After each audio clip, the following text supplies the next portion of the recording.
हमारा विषय 1857 की क्रांति है।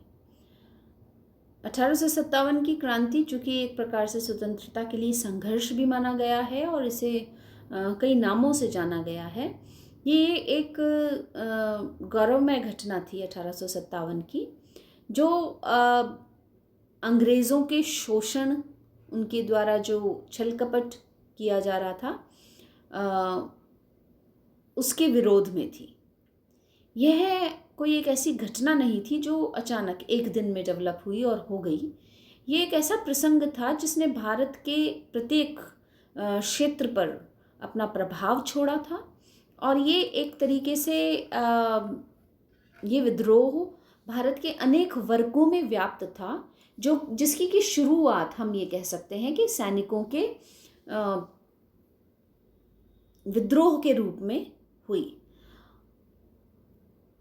संपूर्ण भारत में जनता, कृषक वर्ग, मजदूर, हस्तशिल्पी, रजवाड़े, शासक सभी अंग्रेज़ी जो व्यवस्था थी उससे पीड़ित थे और उन सब के मन में एक आक्रोश था। और ये आक्रोश जो था वो जो कि कंपनी के विरोध में, उनकी नीतियों के विरुद्ध में था। ये धीरे धीरे विदेशी सत्ता के प्रति घृणा के रूप में डेवलप होने लगा था और ये अंदर ही अंदर सुलग रहा था। ये हम कह सकते हैं कि ये जो ज्वालामुखी था, जो कि भीतर सुलग रहा था, वो डलहौजी के आने के बाद, डलहौजी द्वारा जो नीतियाँ लागू की गई, उन नीतियों की वजह से फूट के बाहर निकल गया और उसकी शुरुआत एक सैनिक विद्रोह के रूप में हुई और धीरे धीरे ये विद्रोह जो था वो उसने एक बड़ा रूप लिया, एक विकराल रूप ले लिया अंग्रेज़ी शासन के लिए, जो 1857 की क्रांति के रूप में हमें नज़र आया। अंग्रेज़ों की जो प्रतिक्रियावादी नीति थी उसका समय समय पर विरोध हो रहा था। जुलाई 1806 में वेलोर के अंदर कंपनी की जो सेना थी उसमें भारतीय सैनिकों ने, यानी देशी सैनिक जिनके नाम से जो जाने जाते थे, उन्होंने विद्रोह किया था। 1824 में कोलकाता में बैरकपुर की छावनी में विद्रोह हुआ। 1831 से 33 के बीच में कोल में विद्रोह हुआ। 1848 में कांगड़ा जसवार में विद्रोह हुआ। 55-56 में संथाल में विद्रोह हुआ और इस तरीके से हम देखते हैं कि कई विद्रोह हुए। यद्यपि अंग्रेज़ों ने अपने इन सारे विद्रोहों को, जो भी विद्रोह हुए थे उनके विरोध में, उन्हें अपने सैनिक बल के आधार पर दबा दिया था, लेकिन 1857 का जो विद्रोह था उसकी पृष्ठभूमि इन्हीं विद्रोहों के वजह से तैयार हुई है। ये हम कह सकते हैं कि इन विद्रोहों ने 1857 की पृष्ठभूमि को तैयार कर दिया था और ये जो विद्रोह हुआ 1857 का, ये अंग्रेज़ी काल का सबसे व्यापक विद्रोह था। इसके कारणों की यदि हम बात करें तो हम देखते हैं कि एंग्लो इंडियन इतिहासकार तो ये कहते हैं कि असंतुष्ट होने की वजह से, जो चर्बी वाले कारतूस जो इंट्रोड्यूस किए गए थे उसकी वजह से सैनिक असंतुष्ट हुए और ये एक प्रमुख कारण रहा, जो कि उसका तात्कालिक कारण भी था। लेकिन आधुनिक भारतीय इतिहासकारों ने ये सिद्ध किया है कि केवल कारतूस ही एकमात्र कारण नहीं रहा था इस विद्रोह का। इसके कारण बहुत ही गूढ़ थे, जो 1857 में प्लासी के युद्ध से शुरू हुए और 1757 में प्लासी के युद्ध से शुरू हुए और जो 1857 में सैनिक विद्रोह के रूप में सामने उभर के आए। ये भारतीय इतिहासकार मानती कि 100 वर्षों का जो काल अंग्रेज़ी काल रहा या कंपनी का जो काल रहा, इन 100 वर्षों ने जो भारत की परिस्थितियां भारत में उत्पन्न करी, वो इस विद्रोह का मूल कारण रही या इस विद्रोह की पृष्ठभूमि रही।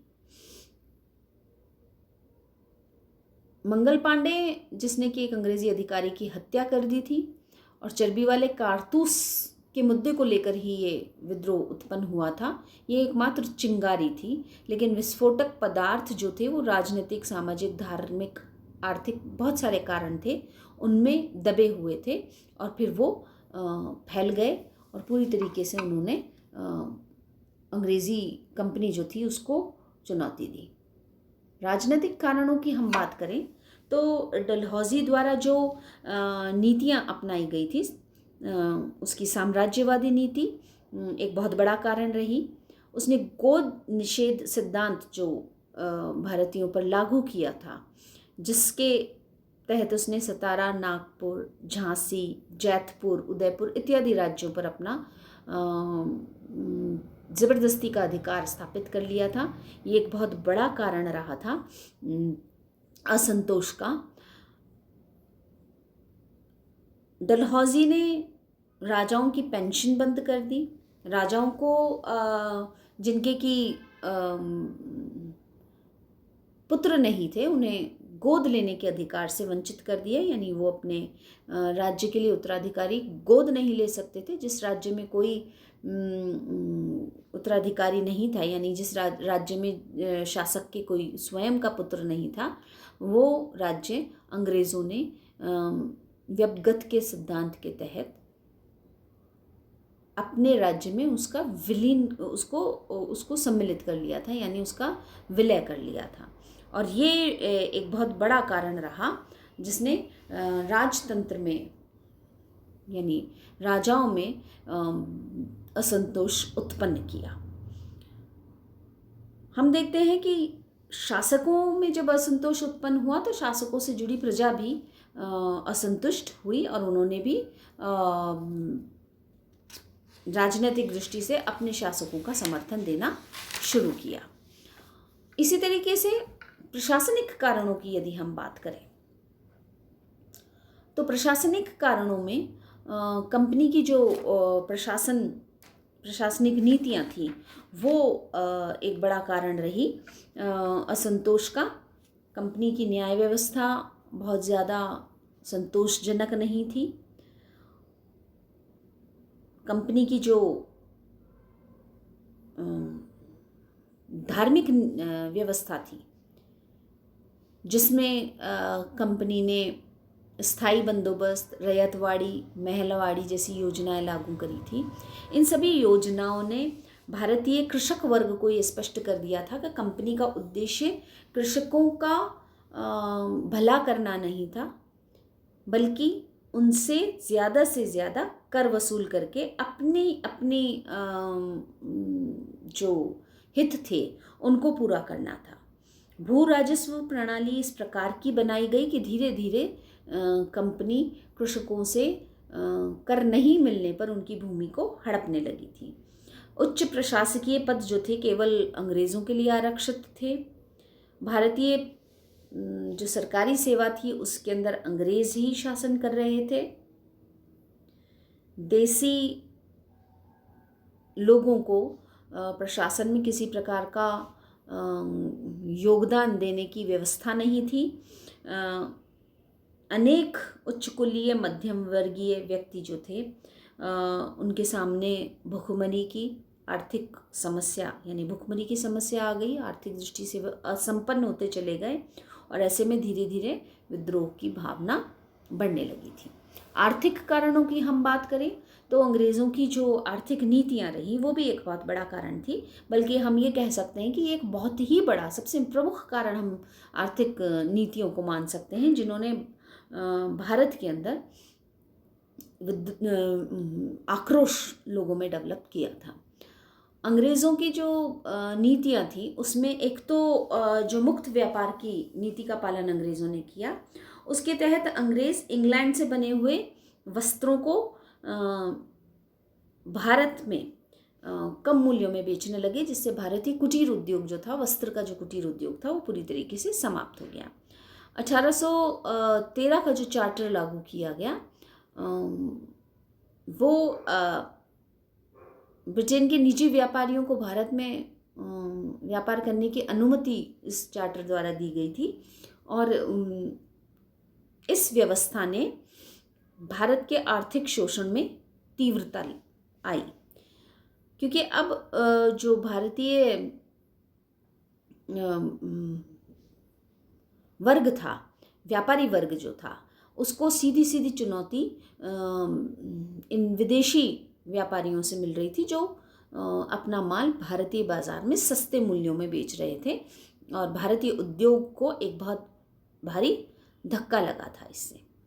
किसानों के कल्याण के नाम पर जो भू राजस्व व्यवस्थाएं अंग्रेजी कंपनी द्वारा लागू की गई थी, वो केवल मात्र कंपनी के हितों का ध्यान में रखते हुए लागू की गई थी। चाहे हम स्थायी बंदोबस्त की बात कर लें या रैयतवाड़ी व्यवस्था की बात करें, हम पूर्व में इन व्यवस्थाओं को डिस्कस कर चुके हैं।